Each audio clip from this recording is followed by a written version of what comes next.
So hello guys, meron palang bagong option dito si Mobile Legends, no. Pwede na natin guys i-enable yung tinatawag dito na counter build settings dito sa shop niya, no. Okay.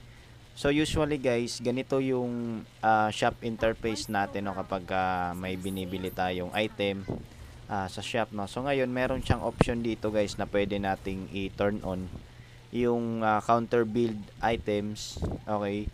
So, pag tinurn on nyo to guys, pag tinignan nyo sa shop nya, meron pong item na pwede nating ipang-counter.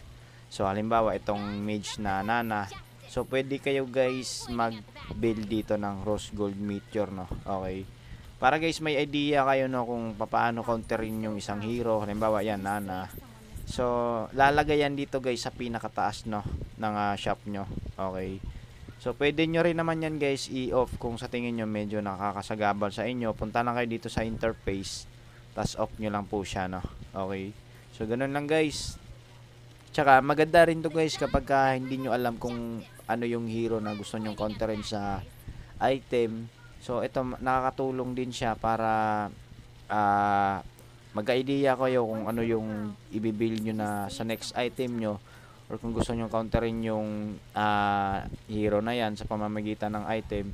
So pwede nyo i-turn on yung interface na to, no? Okay, so itong enable counter play builds. Okay,